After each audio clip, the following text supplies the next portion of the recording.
پاکستان کے مرکزی بینک نے نیشنل بینک پر جعلی نوٹوں کے حوالے سے جرمانہ عائد کر دیا ہے۔ یہ جرمانہ کتنا ہے؟ کیا واقعی بنگلہ دیش کے سابق وزیر اعظم شیخ حسینہ واجد کو سزائے موت دے دی گئی ہے؟ بھارت سے آئی خاتون انڈیا واپس کیوں نہیں جا رہی؟ آپ سب کچھ news.tv میں جان سکیں گے۔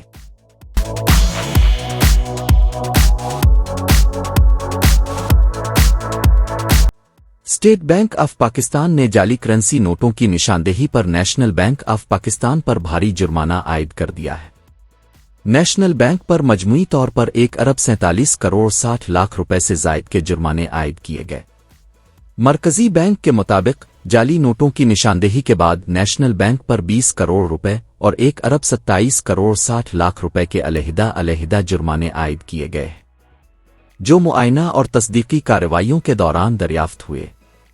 نیشنل بینک نے اپنی مالیاتی رپورٹ میں بھی اس جرمانے کی تصدیق کی ہے اور بتایا کہ وہ اسٹیٹ بینک کے کرنسی چیسٹ آپریشنز کا نگران ادارہ ہے۔ مرکزی بینک کے مطابق نیشنل بینک نے کرنسی مینجمنٹ سے متعلق مرکزی بینک کی ہدایات کے حوالے سے سنگین خلاف ورزی کی ہے۔ بنگلہ دیش کی ایک خصوصی عدالت انٹرنیشنل کرائمز ٹریبونل نے سابق وزیر اعظم شیخ حسینہ واجد کو سزائے موت سنائی ہے۔ عدالت نے فیصلہ دیا ہے کہ حسینہ واجد نے 2024 میں طلبہ کی قیادت والی احتجاجی تحریک کے دوران انسانی حقوق کے سنگین جرائم کیے گئے ہیں، جن میں پرتشدد کریک ڈاؤن اور مہلک ہتھیاروں کے استعمال کے احکامات دینا شامل ہے۔ حسینہ اس وقت بنگلہ دیش میں موجود نہیں ہیں، ان پر مقدمہ ان کی غیر موجودگی میں چلا اور فیصلہ بھی اسی طرح سنایا گیا ہے۔ وہ بھارت میں ہیں اور بنگلہ دیش کی حکومت نے ان کی بھارت سے حوالگی کا مطالبہ کیا ہے۔ سکھ یاتریوں کے ساتھ بھارت سے آنے والی خاتون کو پنجاب پولیس تلاش کر رہی ہے۔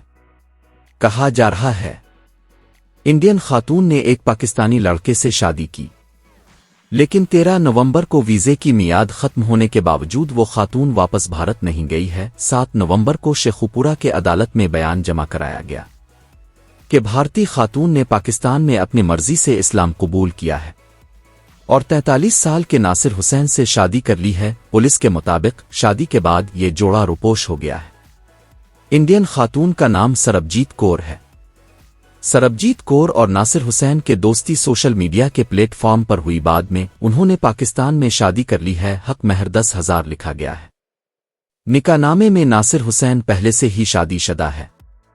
سب سے حیرت کی بات یہ ہے انڈین خاتون پہلے سے طلاق یافتہ ہے، ان کے انڈیا میں 2 بچے ہیں۔ انڈین خاتون کا کہنا ہے میں ناصر حسین کو 9 سال سے جانتی ہوں۔